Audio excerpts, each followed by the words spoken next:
Back again. This time I've got my man Kendrick Marshall with me.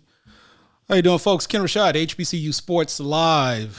We're doing it again. This time we're doing it afternoon edition. Kendrick, how are you, sir? I'm good, Stephen A. Rashad.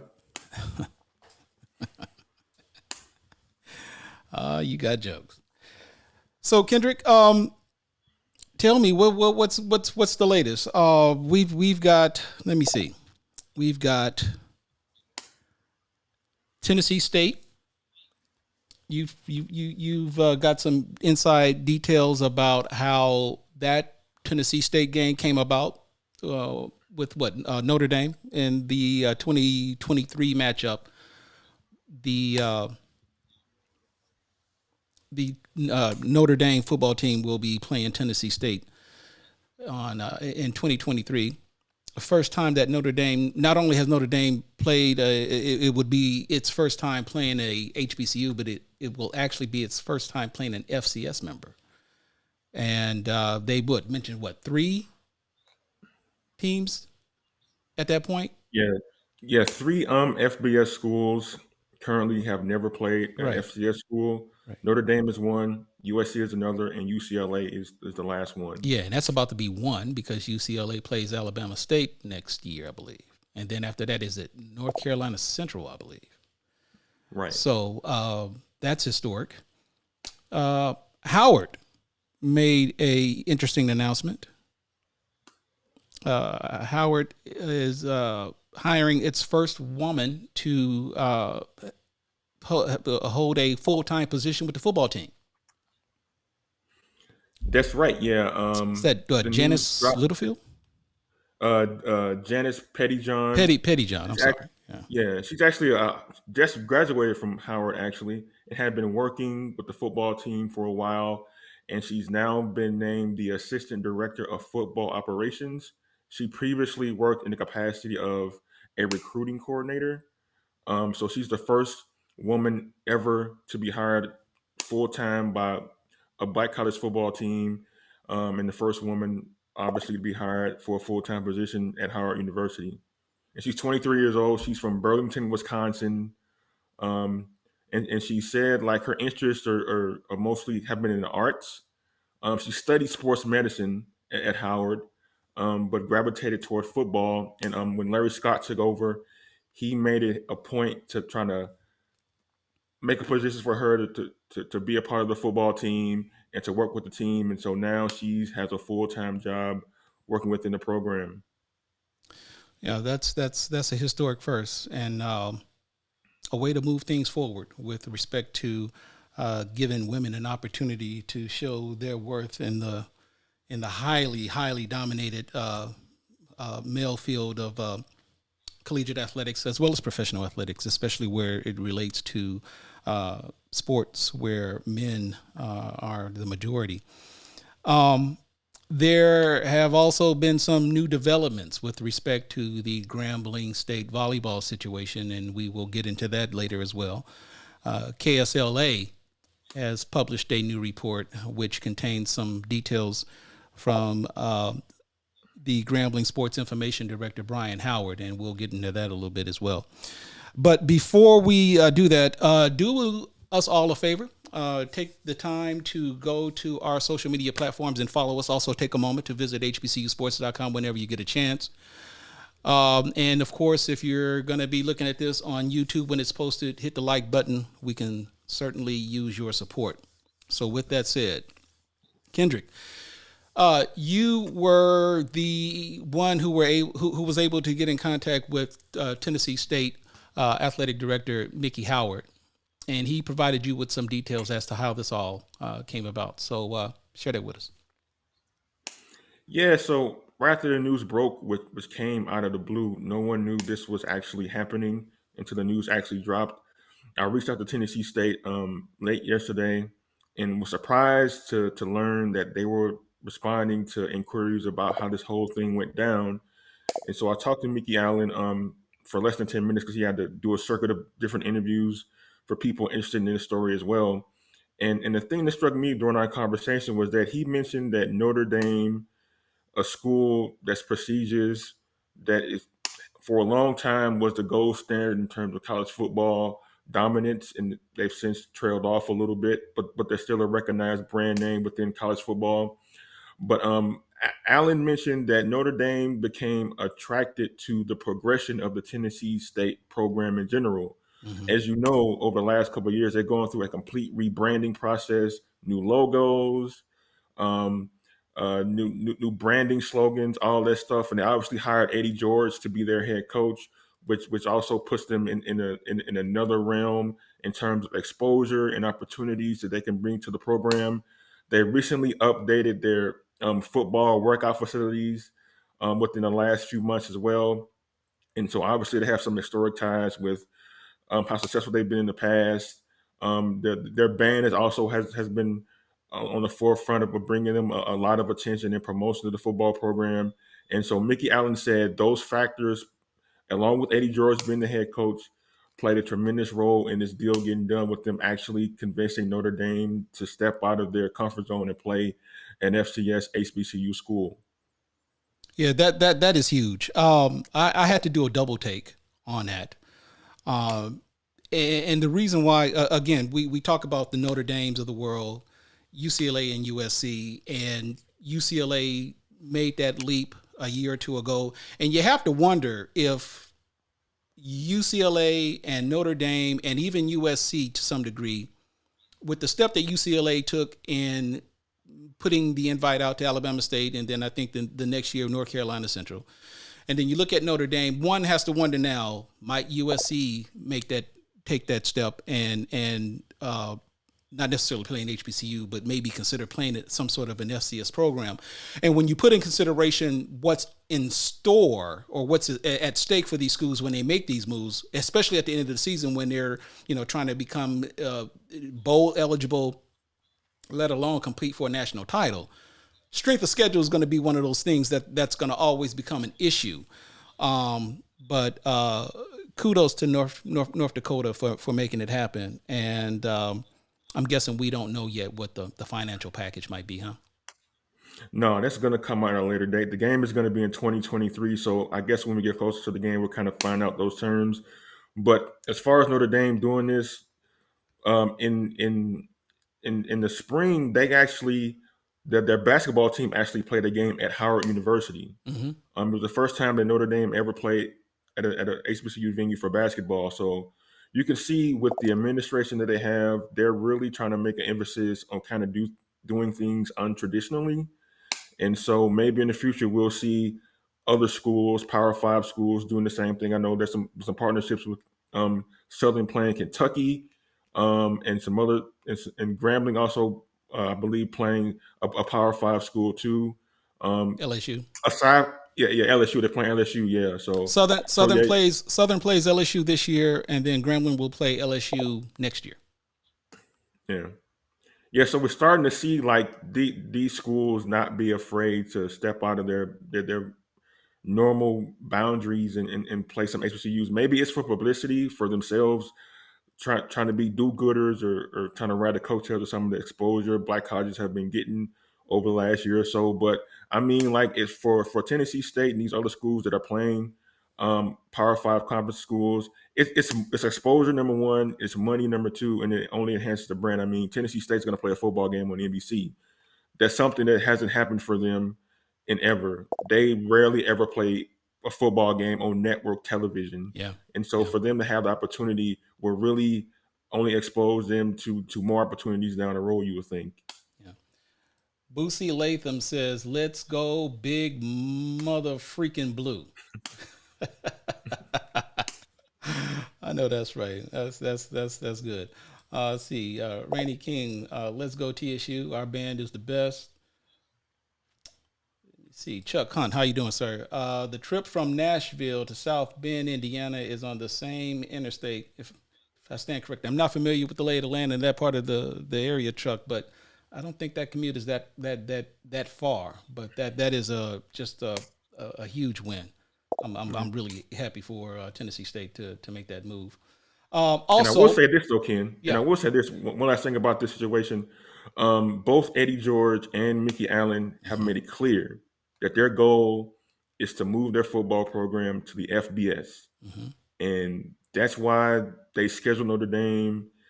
That's why they're making the moves they're making, the partnerships that they're trying to forge with local and regional entities. Their goal is not to go to the SWAC. It's not to go to the MEAC. It's not to be a part of a black college conference like many fans want them to. Right. And it would be great for black college football if they were to be a part of an expanded HBCU conference. But they've stated like their goal is to be an FBS member down the road. And so steps like this, playing Notre Dame, is a step in that direction. Yeah, I had the opportunity to interview Mickey Allen last year, and he made it pretty clear then that any possibilities or any speculation of Tennessee State joining an HBCU conference were not in his game plan long term. He made it clear that obviously he'd be open to playing, against HBCU opponents, but that just simply isn't where. That just simply isn't the direction that the athletic department wants to go. So I know some frown upon that, but I respect the decision nonetheless. The phone line is open. Call in 469-263-1761. We'll be talking about that. Kendrick, we also have some new developments coming out of Grambling. Grambling State, if you guys been kind of living under a rock, recently hired a brand new a volleyball coach. And she made a drastic move to pretty much strip the entire team of scholarships, cut the entire roster. She's going to start over from scratch. And needless to say, it has made national headlines by us. As always, yeah. You tend to break news, but don't get credit for it sometimes. Well, yeah, okay, but and that's fine. But it's a let me see. Let me see if I can find that. Okay, yeah. So KSLA has published a story and provided an update on where things stand with respect to the volleyball team. Brian Howard provided some comments with respect to how this all came about, and according to comments from Brian Howard, GSU Athletics Communications Director Brian Howard says athletic program leaders knew Coach Lucas would be making some changes to the roster, but he did not know to what extent. He says the move was not previously discussed, which is okay because changes like these are at the coach's discretion. According to players, on Monday, the coach called individual meetings with each player and told them their scholarships would not be renewed. And it goes on, talking about, for the most part, we don't like for these things to happen to our student athletes, but good luck going forward in your endeavors with other, pursuing your volleyball careers. And Kendrick, I don't want to make light of this, but I mean, and there's a part of me that says that this has probably happened before. And I even went so far as to say that as drastic as it may seem, it may not be unprecedented, but have we really seen anything like this before to this degree? No, not the news that a first year coach coming in and completely cleaning house of an entire roster. We all know that like anytime there's a coaching change, there's going to be some changing of the roster to some extent. We see it all the time in football. A new coach comes in, all of a sudden you have like 20, 30 guys who were on the team previously no longer there. Either they cut or they transfer. But like have a coach come in without coaching a single game and really not even really seeing the players in live action in a practice say we're just going to get rid of everybody. It's really unusual and unprecedented in many circles. But yeah, like just walking through the entire situation and reading some messages and examining everything, it seems like The players obviously were caught off guard. I know one player was actually interviewed and said the coach told them that their play would be evaluated in terms of whether or not they would keep their scholarships, which is normal. But to right off the bat, months before the season started, to say we're going to ask everybody is just unusual. And also, there's some history with this coach in the SWAC. I mean, she previously worked at Arkansas Pine Bluff as of last year, and previous to that, Alcorn State. And players from those programs that she coached did not have very kind things to say about her. They made some allegations that they were not treated very well, that they seemed to be strung along in some cases. All of this is haven't been corroborated or proven or not, but it's been out there that a lot of players from those previous universities did not feel interested in mind when it came to their development as athletes or their well-being. But for me, like I agree with you a lot, Ken, in saying a coach should have the autonomy to shape the roster the way they want to, but also to be fair to the student athletes who are on scholarship that are they're not guaranteed beyond one season and can be taken away for any reason. They need to have some type of preparedness to learn where they stand within the new coach's roster. And for that, I kind of feel bad for the athletes in that situation because I was a college athlete and I was part of a situation where I came as a freshman to a brand new roster. A lot of that was because of attrition. A lot of it because players transferred. But yeah, like you don't want to walk into a situation if you're a college athlete not knowing where you stand, especially if you're a high school athlete coming into the program and you think you have a scholarship waiting for you, and all of a sudden a new coach comes in and say no, you don't. So you have to like quickly make a pivot to trying to find a new school, which isn't always easy because you don't know the statuses of different rosters around the country.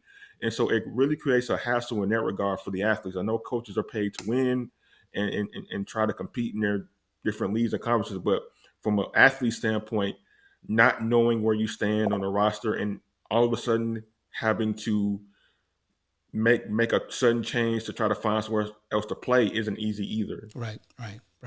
And we do have a caller waiting. Caller, I know you're waiting. We will be with you in a moment. He wants to talk about the Tennessee State Notre Dame deal. But I do want to go back to the statement that Travion Scott, athletic director at Grambling, made. He said, just as the transfer portal empowers student athletes, our coaches are also empowered to make the decisions they deem necessary to advance their programs. Now, it needs to be known that keep in mind that the transfer portal was the result of student athletes who were the result of student athletes who didn't necessarily have a say in terms of where coaches were going to go in the event that they decided to either, stay at the school or go play for someone else. One of the primary reasons why the transfer portal was put into place is because the students didn't have that liberty. So, I'm not saying that Travion Scott is wrong, but I think we need to be careful with making that statement about just as the transfer portal empowers student athletes, which it does. But keep in mind, the reason why it was brought into play is because it was the coaches who had the ability to kind of move and go as they felt fit. And it was a disadvantage to the student athletes, those who would make the decision to go play for a school, whether it be football, volleyball, whatever the case may be, which was due in large part to the coach, in which, well, now the coach has gone someplace else and I'm stuck here and I didn't necessarily want to come here, but I only wanted to come here because of the coach and because of the program. So, yeah, the transfer portal makes it possible now, but I just think we need to make sure we put that in perspective, because whether you agree or disagree with how this may look on the surface, I think we need to put some things in proper perspective as to how this came about. And depending on, and it also needs to be noted that there's still a right way and a wrong way in how you go about doing things like this. Uh, these transfers are, I mean, these scholarships are on a 1 year. They initiated 1 year. And then, of course, after reviews and so forth, it'll be up to the coach to determine whether or not they want to extend that scholarship. That's fine. So we know about that. But Rainey King made a comment, and I think it's something worth commenting on. Not a good look when it comes to how future prospects will view GSU's program. Your word is your word. That's important for the primary fact that put in consideration the coach who was at Grambling prior to. And she probably issued letters, invited individuals to come in for possibly, walk on or possibly offered a scholarship. So you've got some high school student athletes who may be looking forward, or who probably have been looking forward to playing, to play, to be a member of the volleyball team. But if a coach decides, you know what, I've decided I'm not going to honor your scholarship, or I'm not going to honor your offer to walk on and try out for the team. Well, I kind of have a problem with that. And I think maybe you should kind of stick to your word, to those letters that you sent out to those high school athletes who, for whatever reason, look at this as a possibility. Let's just say you got a student who is considering school A, school B, and school C. And she gets an offer from school B. And that may be, or better yet, school A. And that may be the school that she wanted to go with. Didn't necessarily care about B or C. Maybe that was her second and third choice. And she goes with school A. Well, she's committed verbally, and I don't know if there was any letter signed or whatever the case may be, but she's committed. She's ready to go. And the search is over. And let's just say along the line, schools B and C decide they want to go ahead and offer you a scholarship too. Well, she may say, you know what? My search is complete. I already know where I'm going. And then all of a sudden you get a letter from the coach saying thanks, but no thanks.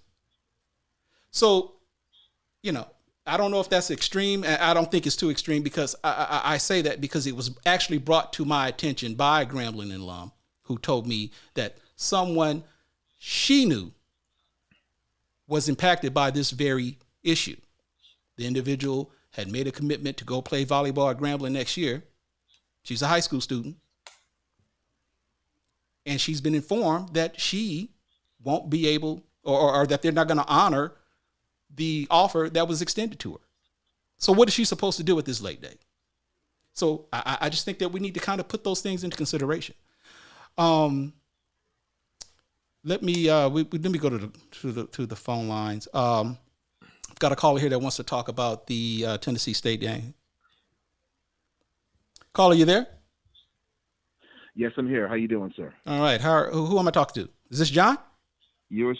Yes, this is John B. out of H-Town. Talk to me, sir. Out of Houston. Yes, sir. A couple things. Also, I just got on your show, by the way, so I'm a big-time fan as well. So if I say something you guys already talked about, please forgive me in advance. That's all right. Thank you. Regarding the Tennessee State Notre Dame game, I think there are a few things happening here that people and I caught what you said earlier about like the fans wanting Tennessee State to go to an HBCU conference, etc. The people who are advocating for this, and it's time to be frank about this once and for all, they're only looking at the halftime and the culture aspect of such a move. Where Tennessee State is right now in the OVC, most of their travel is in either state of Tennessee or Kentucky within like a 3 to 5 hour bus ride. Now you're talking about, if you say move to the SWAC, for example, which of course is only for halftime shows, you're talking about extending that travel all the way out to Texas and to Florida. And we're also talking about the non-revenue sports as well getting affected by this. That's travel alone that's going to hurt those guys. So I think that Tennessee State has bigger goals. They actually want to, I get to the FCS, they want to compete for an NCAA championship. They don't want to be just the best HBCU out there. Okay. And I think that one thing that the fan base needs to grasp is the fact that some of us actually want to be more than HBCU champs. Okay. John, are you now, in terms of playing Notre, are you a Tennessee yes? State alum? I am not. I am a graduate of Bethune-Cookman University, but I actually have friends that work for Tennessee State. Okay. Wow. So you attended Bethune-Cookman. Yes, sir. Graduated. Yes, Okay. Sir. All right. So let me ask you this. Sure. With respect to Tennessee State, how do you equate for, you were talking about the travel and for the travel. I'm sorry. No, I was going to say with respect to travel and the fact that, if Tennessee State were to join, say, the SWAC, they would have to travel from, say, Nashville to Houston or Nashville to Daytona Beach and so forth, and that would cost money. Let me ask you this. If you're saying Tennessee State wants to compete for something, and I believe you said bigger than HBCU champions, what happens when they get in the FCS playoffs? And then now they're forced to travel to North Dakota State, and then they've got to travel to James Madison.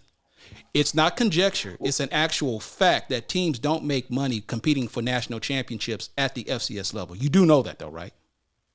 Oh, definitely. Okay. Yeah, so how is this any different with teams with Tennessee State traveling within the HBCU or the SWAC footprint and having or at the very least during the course of the season having the flexibility or the flexibility to have home teams come in?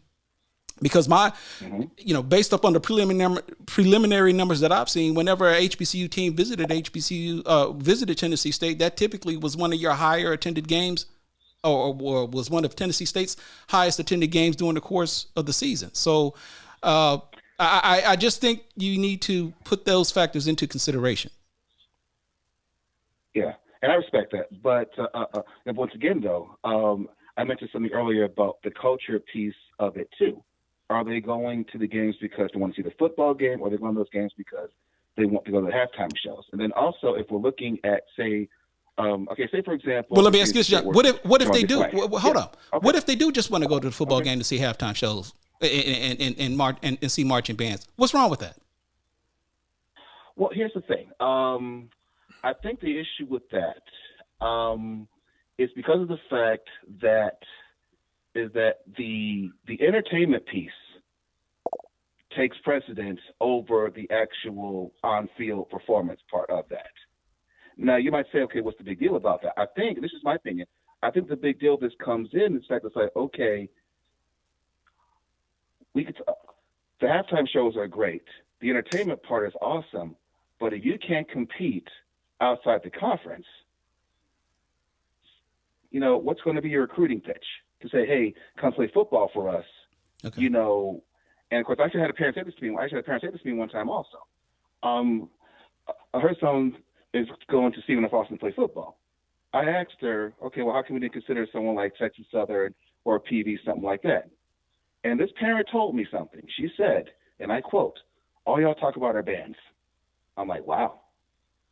And then the other thing that we said also, because it was like, and of course, one of my friends was with me, he had said, okay, the halftime show is a good part. You said this person went where? Wait a minute. You said this person went to school where? Did you say Stephen F.? Stephen F. Austin. Yes. Okay. John, I don't mean to make light of this, but all I'm gonna say is this. Sure. Folks, people who attend schools like Stephen F. Austin, yeah. Whenever they play, let me see. Let me see. Southern played McNeese. Texas Southern played Texas State or Sam Houston. And all I know is that when those games were scheduled, you know what? The folks from those Southland conferences or from the Ohio Valley schools, you know what the first question that came out of their mouths? Is the band coming? Is the band going to come? Okay. All right. John, I appreciate your call. I got another caller on all. Okay? I appreciate it. Thank you for the call, sir. Thank you. All right. Sure.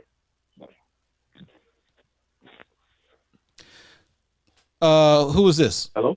Yes, sir. Hello, hello, brother Rashad. This is Chuck Hunt calling from Monroe, Louisiana. Chuck, how you doing, sir? How's it going, brother Rashad and brother Marshall? How you all doing? It's been a long time no hear. Good to hear from you, man. What's on your mind?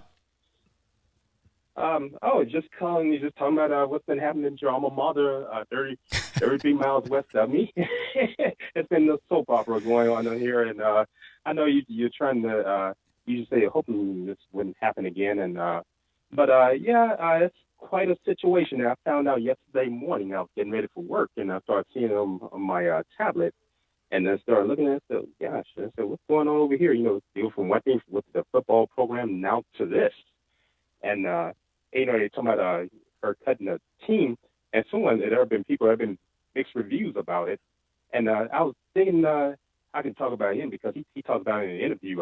You remember him, former basketball player at Southern. Darius Mims talked about that when he played at Southern. Uh-huh. And he talked about when they played on. He was on that team that went to the 1993 NCAA tournament when they upset Georgia Tech.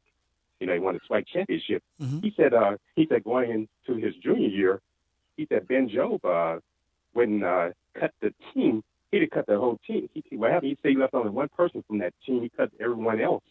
And he said I was going into his junior year, and what he did, he took he brought his own guys in that add with those groups like Javon Skills and many others, and they put that team together. Terry Chains and many others, and Darius Mills on that team.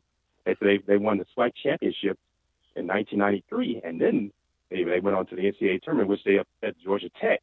Okay. And he said that was kind of shift. He was just saying in that interview. By the way, Mills is now a head basketball coach at a high school in New Orleans, his hometown. And he said that was the way that was kind of shift that Coach Jobe ran down at God rest his soul. But it shows that the coaches have different ways of running things. I just kind of look at Nick Saban. You get all those guys there. It's kind of like a revolving door at Alabama. It's just something that you kind of see this all the time. So Chuck, let me. So with that example in mind, with the Southern basketball team, how does that compare to the situation with the Grambling volleyball team? I'm just comparing the situation because coaches what you're saying. Coaches do go and cut players, and they bring their right. But they come in and they bring their own people in. Right, but I'm asking. I might make a horrible example. But she cleaned the slate, and I'm not clean the slate. Yeah. Yeah, I'm saying, do you agree with that? I'm not trying to put you on the spot, but I'm saying, are you saying that it is what it is, or? This is great discussion. Oh no, I'm saying this is quite and that's something that it's kind of a situation. It's bringing a lot of question marks. That's the way I'm going to put it. I'm not being over there. I don't know what's going on, but it's going to bring about a lot of question marks about this situation. Okay. Chuck, I appreciate your call, brother. This is one of those type of situations where, there's some who don't see a big deal about it. And then there are some who view this as a very drastic, draconian measure of, some even said that it was winning at all costs. I don't know if that's necessarily true or if that's necessarily the case. I heard that as well. Yeah, I've been hearing those type things as well. It's a strange situation. Like I'm just going to leave it at that. Right.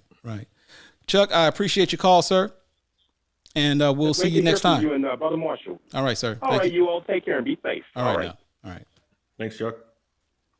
So Kendrick, let me see. We've got some comments here. Let me see here. Let me see. Carl Walker says it's a bad part of the business. The athletes need to know what they sign up for when they play college athletics. Not to say this is right. Coaches have been taking away scholarships for years, and it magnified with the portal. He's got a point, Kendrick. I don't think at any time I haven't said that there was a right or wrong way to do this, because I'm guessing you can be the kindest, most thought-loving person in the world, when you're telling a student athlete that their college scholarship isn't going to be renewed for whatever reason, I'm guessing that could be a very devastating, that could be devastating to that student athlete. But I don't know if we're kind of jarred by this because it's volleyball, and I don't necessarily want to make light of it. But to just wipe the entire slate clean. And like I said, now this is a Grambling volleyball program that, for what I can, as far as I know, hasn't really had a winning season in over 10 years. And so I guess it's a drastic situation in which drastic measures had to be taken. My only concern is what about the commitment that was made to those to those high school student athletes who were told, we want you to come here to further your volleyball career under the previous coach, only to be told by the new coach, we know that you were offered, we're given an offer, but you know what, we're gonna go in a different direction, and we see you when you see. So, your thoughts on that comment, Kendrick? Yeah, I mean, it's tough. I mean, like you mentioned, like these high school kids are coming into a program they thought they're going to be a part of, and told day one or not too long after that, hey, you might have to think about going somewhere else. And in essence, it's kind of not easy to do that. I mean, these kids made a commitment, and they don't know if they enter the transfer portal, whether or not they're going to get picked up, and whether or not a scholarship will be promised for them at whatever schools may be interested in them, or whatever schools they want to go to.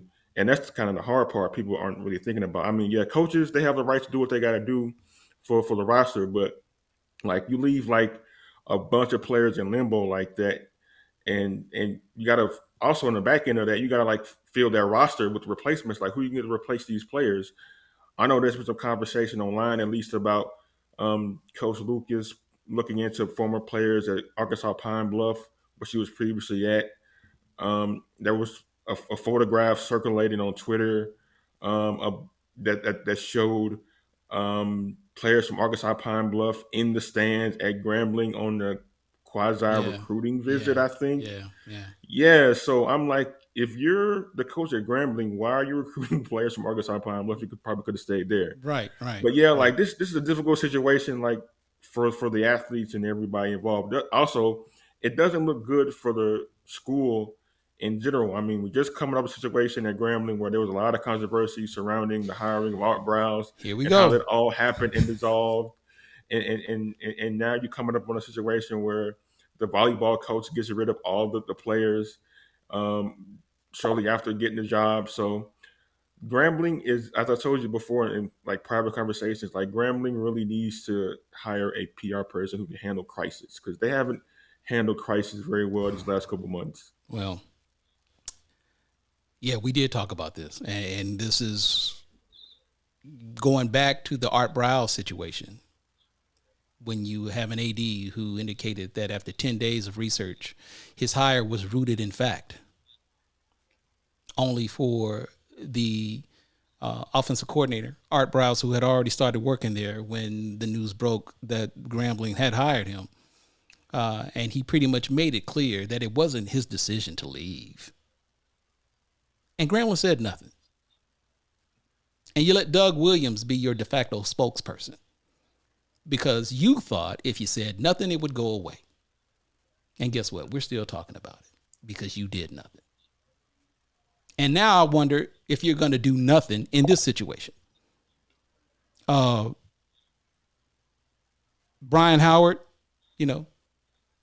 was, obviously put in a position to speak on this situation. And he referred to the leadership. And Brian Howard is damn good at what he does. But it's time for the leadership to speak on this issue. Because Kendrick, feel free to chime in. Look, we report the stories of new hirings with volleyball coaches, softball coaches, and no one really makes a big deal out of it. But when you put in consideration that this coach comes in, wipes the slate clean, only to be, now we've got these stories coming up about how she was and what she was like. We had a former student athlete who played under her at Alcorn State and talked about some of the challenges that she had to deal with. And this is at Alcorn State. And then there were reports on social media about what type of coach she was at UAPB. And then we see photos of her supposedly sitting in the stands at Grambling with UAPB players. I mean, we don't typically get into the weeds with with volleyball players. And again, I say that with no disrespect to volleyball, but we just simply don't have daily conversations about volleyball. And at some point, the leadership is going to have to speak out on this. Do you stand by her or not? You stood by Art Browse. And we saw how that turned out. So I'm just saying, if this is all about the student athletes, then make it about the student athletes. I understand that these coaches have a responsibility. They're going to be judged ultimately by wins and losses. But damn it, at some point you're going to have to speak out. You can't just simply hide behind statements from the sports information director. Speak out. Stand behind your hire.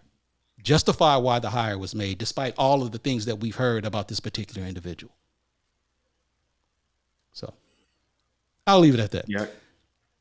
Go ahead.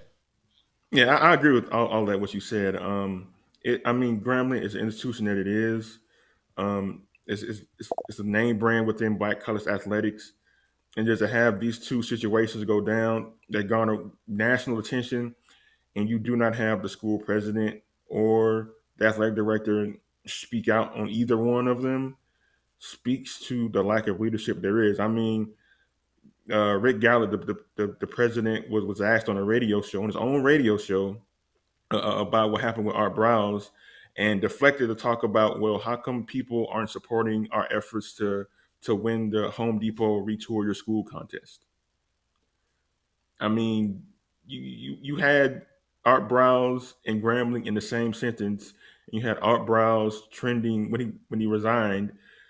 He was trending on Twitter, national Twitter. The only thing that got more attention than that was the Russia-Ukraine conflict. Yep. Yeah. And the only thing you can say about it is, how come y'all don't put the same energy into winning this contest that Home Depot can, out of their pocket, afford to pay your school? Schools should have to beg Home Depot for anything. Home Depot, if they want to do anything, they have enough money to afford to pay off debts of many Black colleges across the country. So it just being tone deaf and short sighted in that situation. I'm pretty sure you have our thoughts on that, but I mean, like, you got to get out in front of these things when they happen. You got to tamp down some of the conversation. You got to set the record straight and have behind statements, like you said, and only having one word statements and saying we support the coach, which you should do, but not going into any real detail or context about what's occurring, really leaves a lot of your fan base and the public in questioning, like, what's really going on there. I will simply say this. And this might rub some folks the wrong way, but you know me, I tend to say what I say to the leadership of athletics. You're going to need us before we need you. At some point, a statement's not going to be enough. Outside of the coaching, the hire Art Browse, which for the most part has been a success. There's been some, for the most part, positive things with respect to that particular hire. But you spent 10 days vetting an offensive coordinator, not a head coach, but an offensive coordinator. That you, again, I'm going to keep going on to this. You said was rooted in fact. And we saw how that turned out. And now we hire a volleyball coach who, again, true or untrue, I don't know if these things are just coming out of the blue. You're going to have to speak to it at some point. Closing thoughts, Kendrick. Yeah, I kind of agree with everything you said. The situation with Grambling is unfortunate, because they made a really good hire in hiring Hugh Jackson, which gave a lot of positive spotlight to the university after what was a disastrous 2 seasons, spring and fall, for the football program. And you have a situation here where you have Art Browse in-house. He's working for your program for 10 days.